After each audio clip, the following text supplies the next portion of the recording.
no proprietary rights. Means that there's no given them any interest or rights towards them. It just a permission for them to be on that piece of land, okay, for that period of time. So the licensee will have no interest in the land, okay, and they have no right to assign or pass upon their death. So they have no interest in the land. So bare license is the licensee has nothing more than a personal privilege to be on the licensor land. Example, Starbucks coffee. So when you go to a Starbucks coffee, right, you do not require to go and knock on their door and say, hello, can I have your permissions to entry the premises? You did not to do that, right? So you can enter the cafe as a member of public, okay, as a member of public for your consumer purposes or commercial purposes. Okay, so that is called bare license. You go to restaurant, you go to cafe, you go to the supermarkets, all these are called bare license. You're allowed to have the license to enter all these premises as a general public. Number 2 is the contractual license. Contractual license is the licensee was given the permissions to occupy the land for a fixed terms and fee. Okay, so that's a contractual license. So examples is like the cinemas, or went to see a soccer match, or went to see a drama, or because all these you have to pay money, right? Then you're allowed to entry, or go and see a play. Yeah, you have to pay the money and you go to the entry, or go to the concert, you pay the money and go to entry. Okay, contractual license also consists of what? Room rental. Okay, because I pay the money, right? So you allow me to stay there for 30 days. Okay, so room rental is also under contractual license. You pay for a fee for a term. Okay, so for term 30 days, 31 days, you pay me $900. Yeah, that's contractual license. So the next one is called the TOL. TOL is called Temporary Occupation License. TOL. TOL is by the State Land Act, by the governments for using the state land building, okay, or the black and white buildings, or governments buildings that can rent it out. Okay, all these will be under the Temporary Occupation License, TOL. And what is the maximum that they can go? Maximum is less than 10 years. Remember that, less than 10 years. With effect from the 18th of February 2021. Next is the license with a grant. Means that you engage a plumber, you engage a aircon serviceman, you engage all this, right?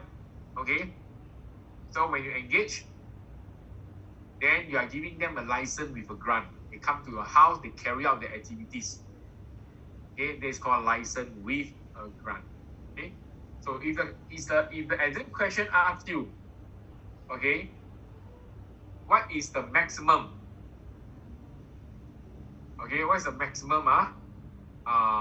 The TOL for use in the state land. What is the maximum? So answer is 3 years, 5 years,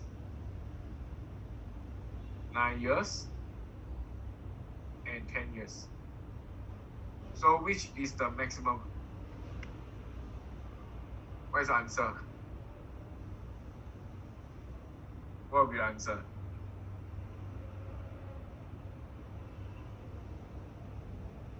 Yeah, so you all know this is very important, because TOL do not allow you to reach the 10 years mark.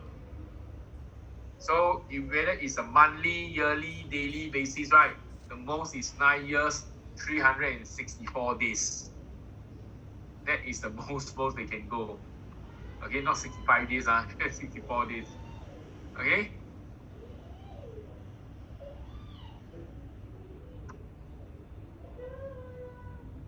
that's why examples that no interest in land. So remember that license have no interest in land. License is personal right.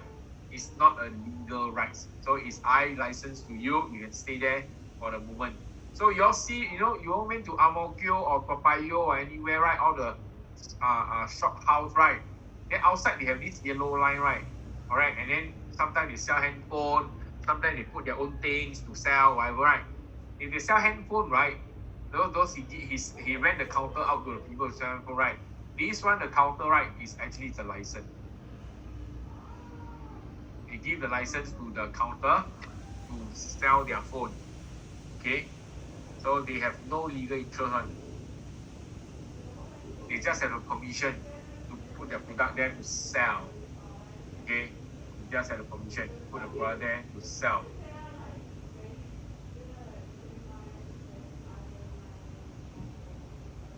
Okay? This is State Land Act.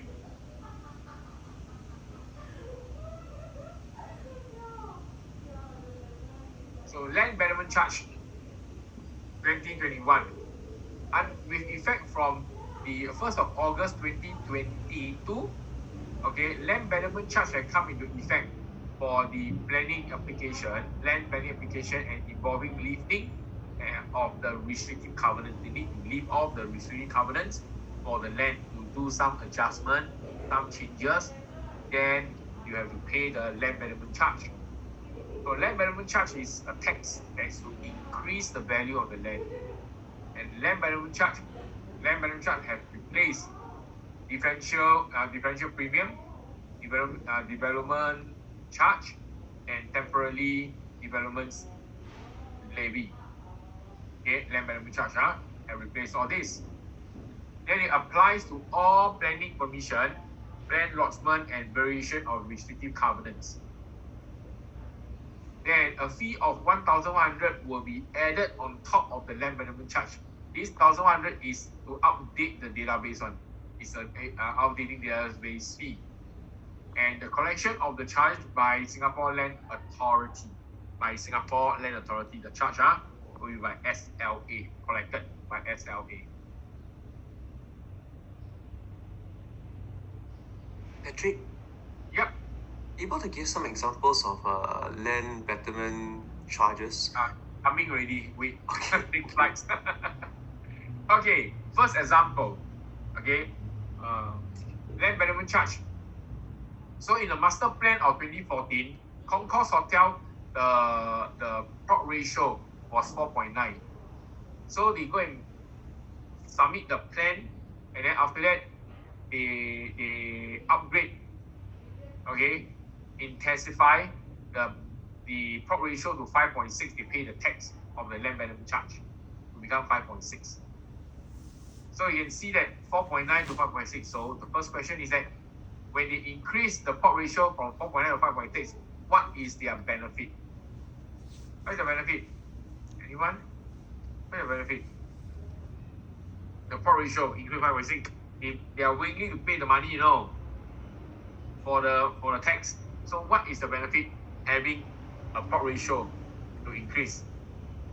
More GFA, okay? Increase the GFA, can build higher, more floor, build better, build wider, right? Can build higher, build taller. Yes, you all got the right answer. See? This is the benefit. They can even sell the property at higher price some more because of the GFA increase. So that's why they pay the Land Betterment Charge. Okay? So this is the Land Betterment Charge. So it's to increase the intensity, means they increase the gross plot ratio, okay, the plot ratio, the gross floor area, or even change of use, or even change of zoning. You want to change of use, you want to change of zoning from commercial to become residential. All these will be under Land Betterment Charge. Okay, whether it's a freehold or a leasehold property, URA grant the planning and or conservation permission for the development proposal. Then URA will accept the lodgement and the planning, and they will inform SLA, and SLA will charge you the fee, and at the same time they will vary the restricted covenants in the state title. Means that they have to leave out the title, alright, leave out the title, the restricted covenant, leave out, change 4.9 to 5.6, then after that put it back, the restricted covenants. Okay, so it becomes 5.6. Okay, so the land betterment charge will be paid to SLA based on what? Table of rate.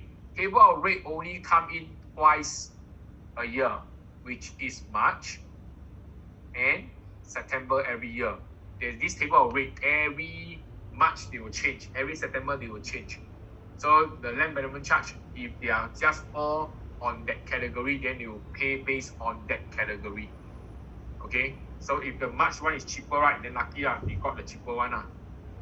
Okay, if the March one more expensive, then you have to pay the expensive one, the table of rate. There's another things about lease extension. This is another one, different. This for lease. This for the lease extension. Okay, what is lease extension? So people who buy the property M block, correct? M block, maybe the M block left 50 years or 60 years lease only. So the developer have to increase the lease back to 99 years again. So what they do is that they will go to Singapore Land Authority to pay a land premium. So this land premium, when the developer pay, they will extend the lease from 50 years or 40 years or 60 years to become 99 years again. That is the land premium. Okay, they extend it to extend it to become 99 years. So approval required to intensify or upgrade, like for the land betterment charge, right? This is not land premium, this land premium. This is land betterment charge. Land betterment charge. Approval required to intensify or upgrade detached. Mean the detached house to become a childcare center, change of use. Then warehouse to condo, change of zoning. 2.8 plot ratio to 4.0 plot ratio, change of the gross plot, the plot ratio. Or 5-story to change to 12-story, change of the GFA. Okay, so this is required to pay the land betterment charge.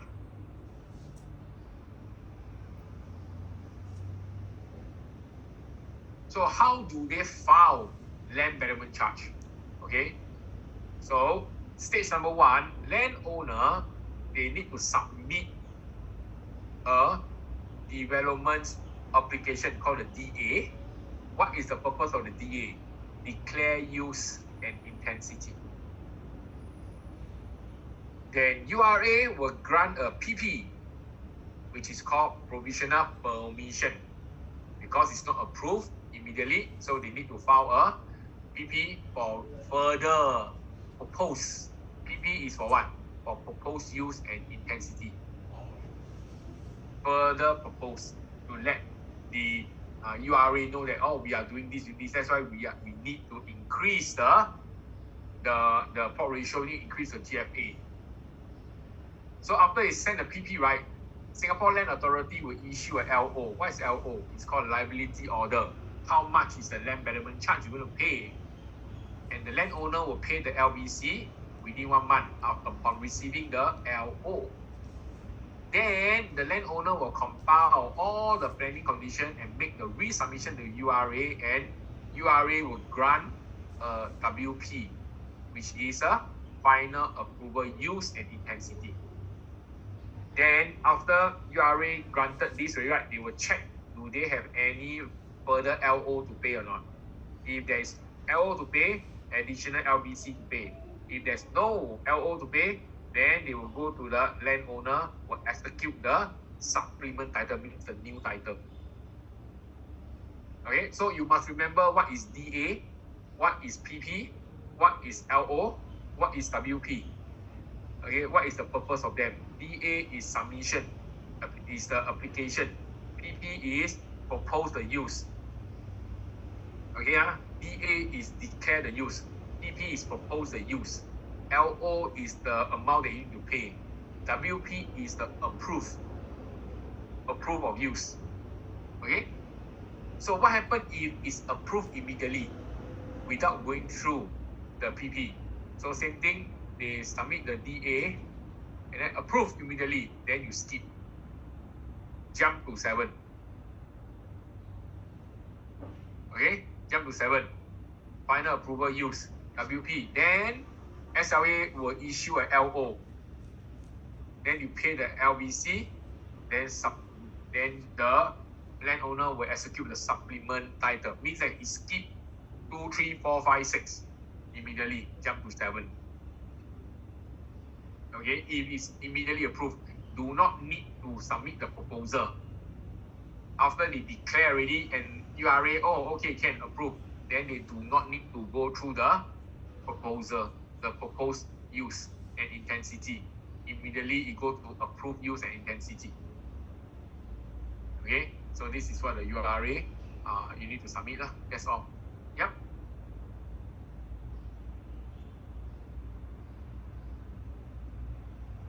So you must understand, okay, the exam question is either they will test you on the what is development application, what is the provisional permission, what is the liability order, what is the written permission, okay?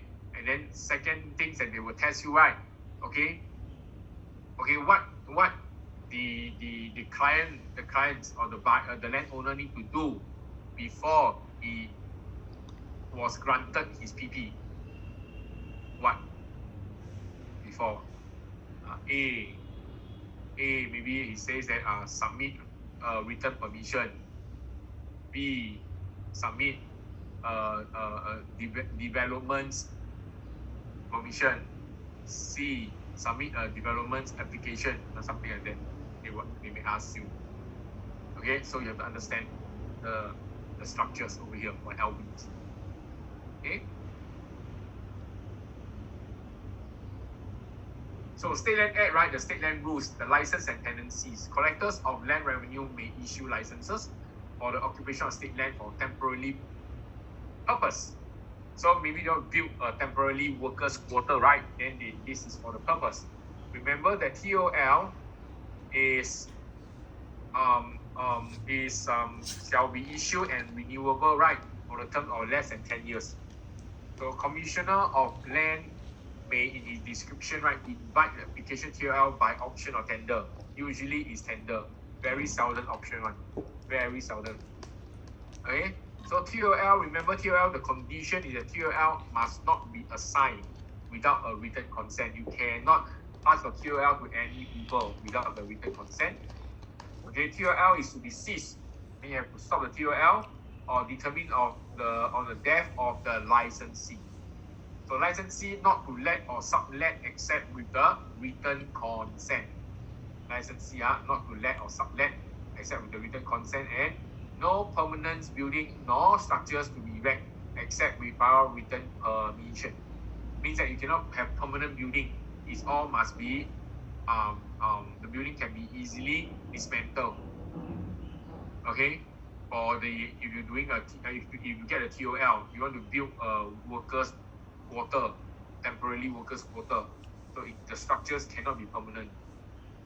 Okay, so this is the conditions when you have a TOL on hand. So must remember them, so that if the question asks you which of the following is subject to the condition or TOL. A, TOL can be assigned. Not A, it's one. TOL can be assigned without written consent. 2, 3, 4, 5, 6, 7, 8. They write 8 answers. They ask you to choose 4 answers. So the answer A, 1, 2, 3, 4. B, 2, 5, 6, 7. C, this is how they tested. Okay.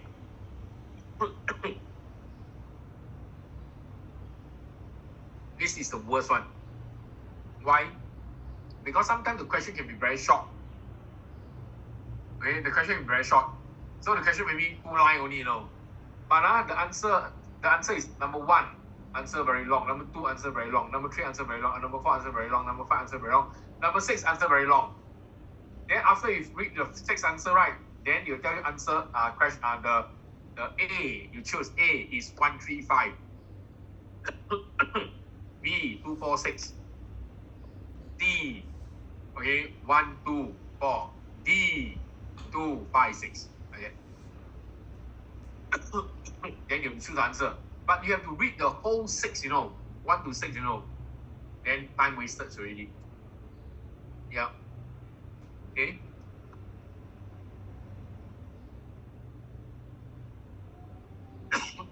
There's another one called non-renewable TOL. Non-renewable TOL is the TOL on the state land. Okay, or it's a one-time event.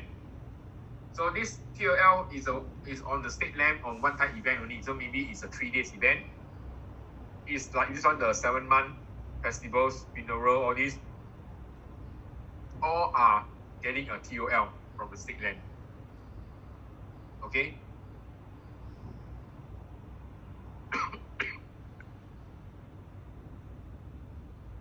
So encroachment to become a TOL. For 3 decades, right, a group of Clementi residents have tended a garden in their neighborhood. So, but their farm was sit on the state land, so they are sitting on the state land. So after that, government want to take back the land. So they go and speak to the government, and later the government changed the encroachment to become TOL. So they have a temporary occupation license to occupy this land, become a community garden, community farm. Okay. So encroachment become a TOL. But one thing's right, I'm trying to figure out, is this garden still there or not?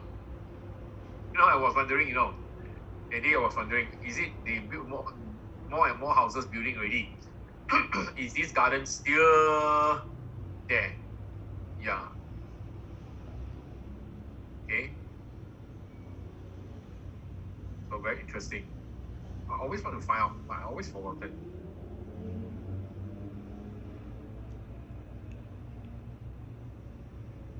Still there. It's still there. They call the it's still there. Oh, no more there already. They move already. Yeah, they move already. But this is to let you know their farm. Last time is is illegal. Okay, it's encroachment, then become a TOL. So not only that on the TOL, a lot of things in Singapore, right? We also got TOL. I don't know. Very recent one is the car park. The car park on the top of the car park, right? The roof of the car park. So they plant the pot of plant, right? Then after that, they ask them to all have to remove. So they talk to the grassroots, and the grassroots, right, change the car park, the roof, right, become TOL, temporary occupation license, to let them occupy to plant their things and things like that. Yeah, become a garden, roof garden. Yeah, same thing is encroachment. Encroachment means they take over the place illegally, take on the land illegally. Then after that, the government convert the land to become a license to them, to give the license. So remember, license have no interest in the land. Governments can take back the land as and when they want, because it's license. It's not tenancy agreement. Okay.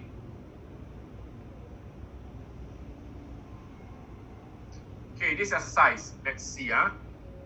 First of all, license. Does license have interest in the land or not? The answer is no. Remember, license have no interest in the land. But for renter, for tenancy, you have interest. You have legal interest, the tenant, you have equitable interest, the landlord. As well as easement, they have interest. The dominant tenements have beneficiary interest, which is equitable, where the subordinates have the legal interest. Next, exclusive possession. License have no exclusive possession. Okay, so they have no exclusive. They cannot exclude people out of the license, okay, out of the premises, because it's they only give them the license to stay in there, okay. But for lease, you have this exclusive possession.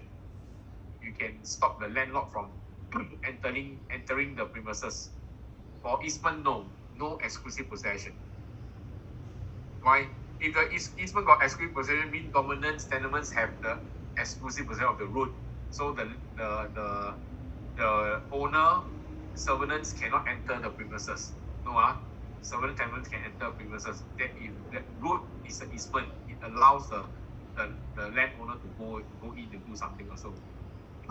Assignable license is not assignable, but lease can be assigned, because when you sell the property with tenancy, so you can sell with tenancy, right? You can transfer the lease from this owner to the other owner, so it's assignable.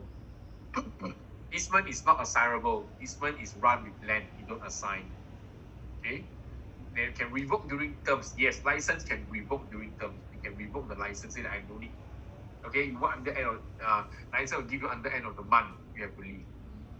Okay, lease have no revoke, and easement cannot be revoked, because lease is terminate. Easement is extinguished. Run with land. License don't run with land. Okay, and lease don't run with land. Lease is assigned with the land. So when it sell, then the tenant will go also. But easement run with land. Okay, easement can run with land, because when you pass down to the next owner, pass down to the next owner, pass down to the next owner for many years. Okay, so understand already, yeah?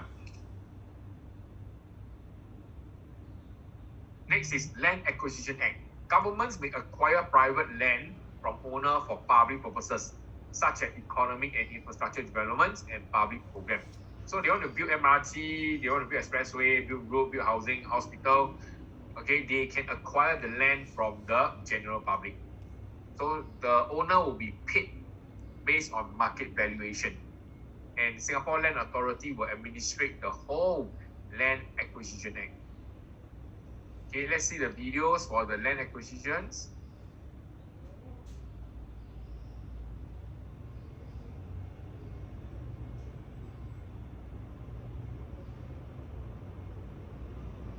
Land acquisition is core to the success of Singapore's national development over the decades and has been a critical pillar in supporting Singapore's infrastructure building and land use development. Given the scarcity of land in Singapore, land use must be optimized for the public's benefit. Acquisition of land is unavoidable to make way for the progress of our nation. We acknowledge that the ordeal of having one's property taken away is never easy on the affected owner. We are here to walk the journey with the affected owner. We adopt a personalized and proactive approach to engage and support the owners throughout the entire acquisition process. We also ensure that we're contactable at all times in case the owner needs our assistance. After informing the owner of the acquisition, the collector will appoint an independent private valuer to conduct a site inspection and valuation. The affected owner will attend the collector's inquiry and submit his claims for the compensation. Thereafter, we will assess the compensation claims and issue the collector's award, which will state the compensation amount payable for the acquired land. The payment will be made to the owner when we take over the possession of the acquired property. If the owner is not satisfied with the collector's award, the owner may lodge an appeal with the appeals board. The payment of compensation to the owner and handing over of property will not affect the ongoing appeal process. We have also made key changes to improve the process for the landowners. Currently, landowners are compensated the market value of the property as at the acquisition date and in accordance with the Land Acquisition Act. Reasonable expenses, such as removal expenses, legal fees for mortgage redemption of the acquired property, and stamp and conveyance fees for the replacement property may also be reimbursed. In addition, we have put in place some schemes to assist the affected owners in the purchase of their replacement property. Advance payment is given to help owners with the down payment of their replacement property. CPF refund is deferred until balanced statutory compensation is disbursed. Owners aged 55 and above may also use the full amount of their CPF refund to purchase their replacement property. Owners can choose to surrender their property early to the government, receive the full compensation, and then rent back the property at concessionary rental rates.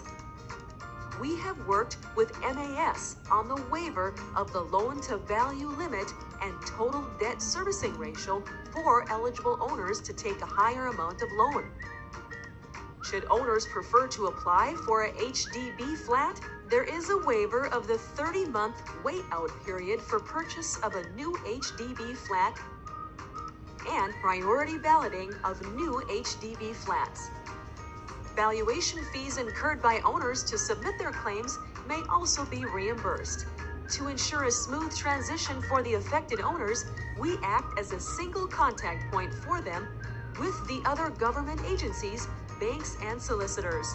Tapping onto these various assistance schemes and help given by the officers, many owners have since settled into their replacement properties. We are committed to serving with our heart and to support the affected landowners throughout the acquisition process.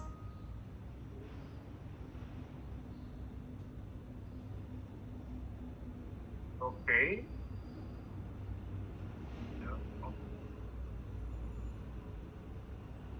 Land acquisition is for.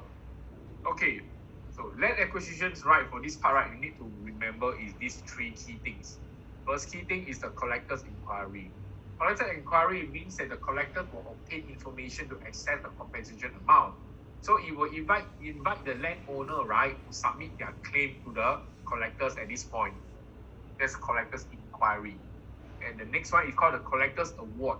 The collector's award means the documents from the collector's award, right, issued to the collectors, means that already indicate the compensation amount awarded for the acquisition of the land. That's called collector's award. Then you need to know about the appeal process. So appeal process, got one thing that you need to know is that you may lodge an appeal. Okay, after if you're not satisfied with the collector's award, you may lodge the appeal. But the appeal may take some time to process. So the payment of the compensation, they will just pay to the owner, and the owner have to hand the property or the land back to the government. But this process will not affect the ongoing appeal. Means that before the appeal approved, you have to give the land to the government, and government already paid you whatever is stated in the collective award. Okay? Then the appeal will go on going until it's say approved or not approved. Not approved, then whatever you already take, that's all. If it says approved, then you will get additional money. Yep. Okay? That's the whole thing, huh?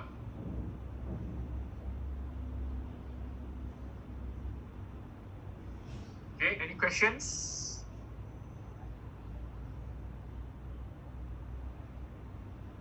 Any questions on this? No, right? Okay. Okay. Let's move to the next one called the land registration. Okay, land registration. So, under the Singapore Land Authority, we have to register all the land. So it's under the land titles registration.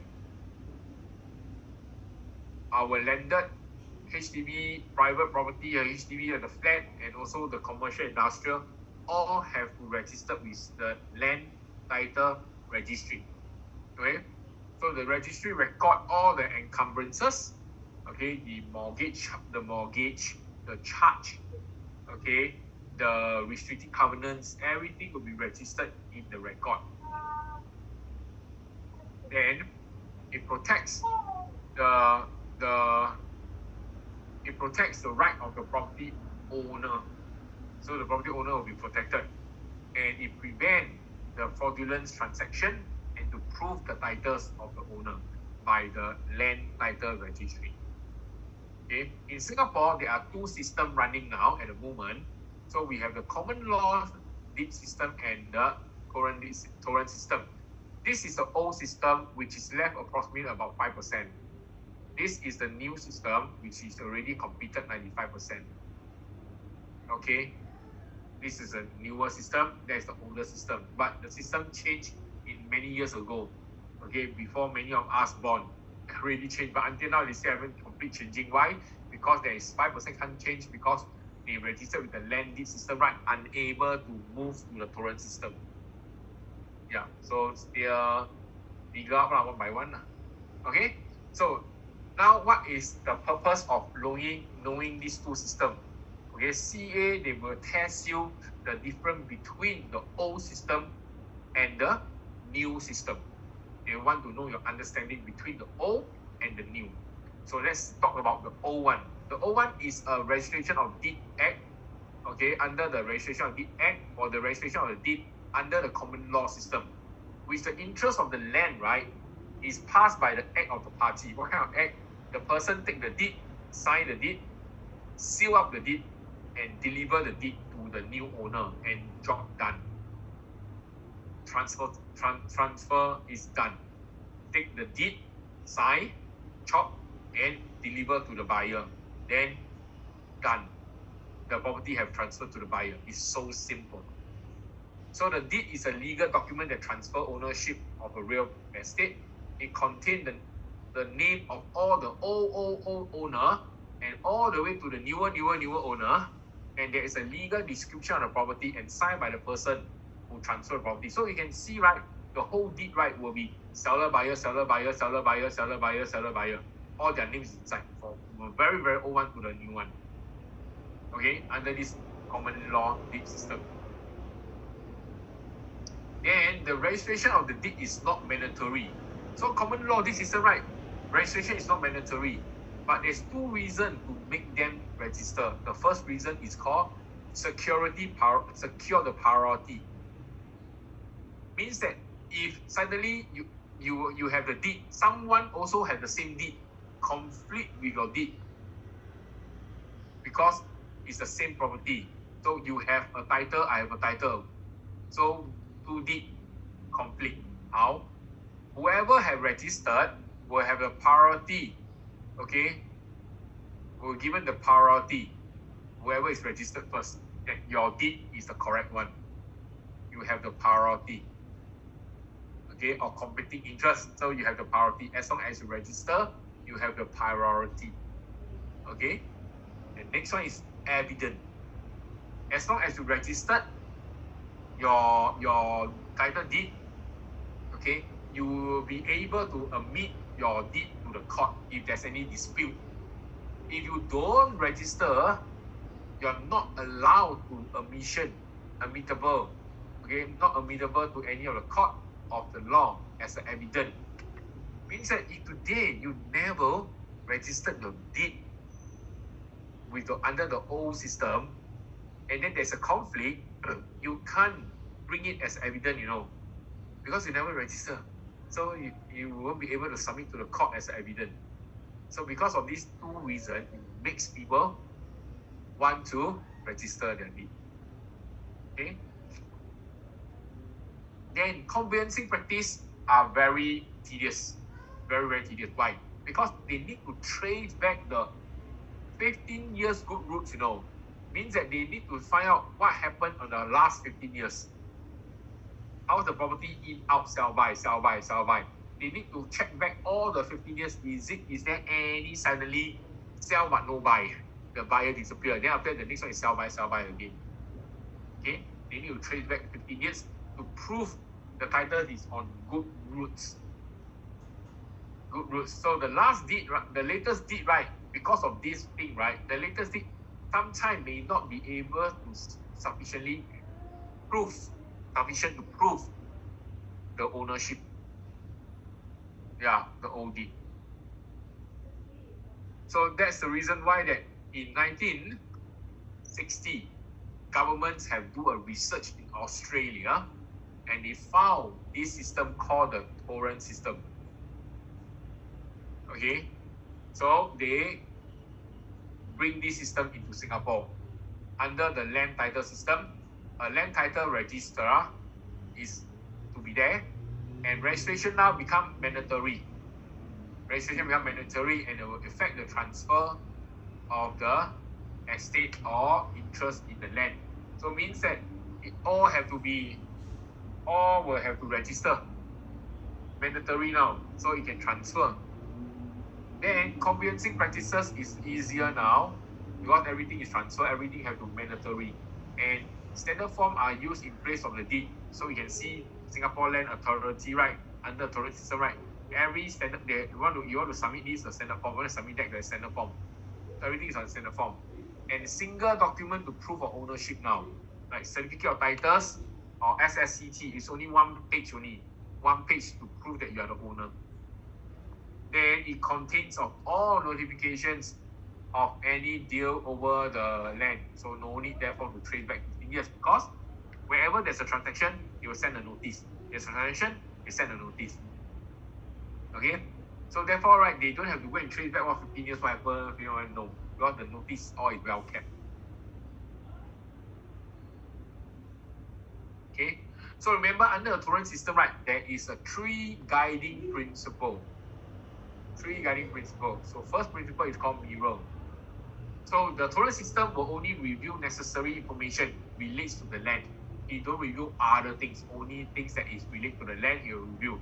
It don't review other things like what is the square, the size of the bedroom, the size of the kitchen, all this. No. They just need to give you whatever is necessary. Mirror. Curtain. Buyer only need to be concerned on what is registered in the registry and nothing else. That's all.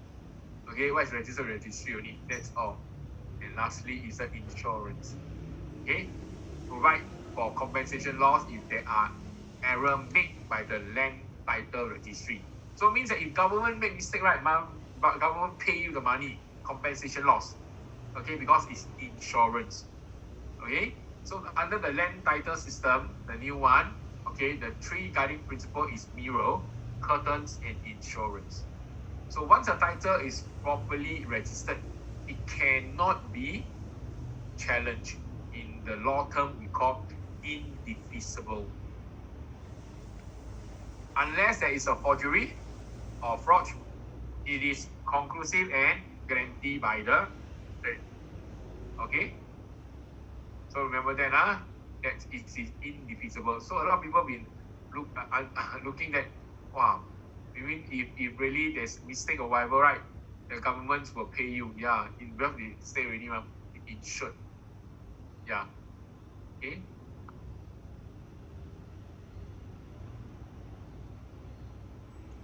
So this is the subsidiary strata certificate of titles. So this one is the certificates.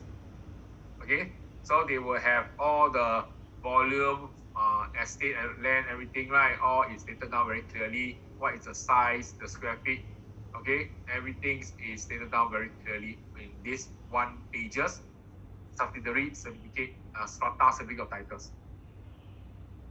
Okay, so what document can be registered with Singapore Land Authority? So first of all is sales and purchase agreement of the real property. Then the transfer of document for gift. So you are giving the property to someone, it all can register.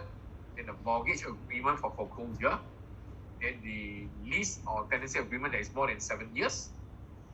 Then the court order, grant of probate or letter of administration. All these are able to file in the land title registry. Okay.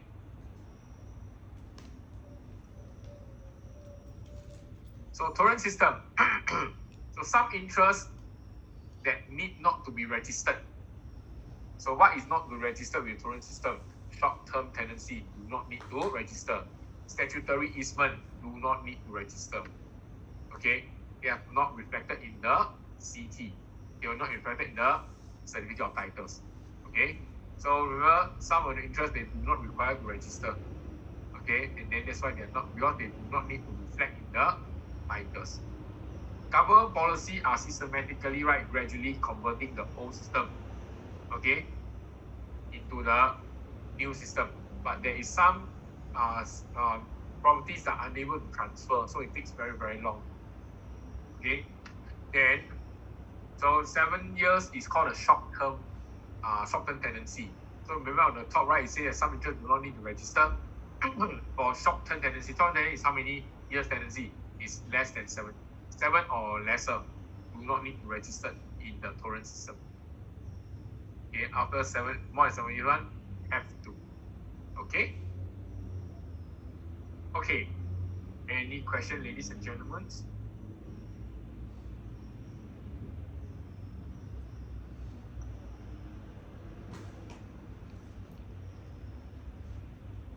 Anyone have any questions on today's topic?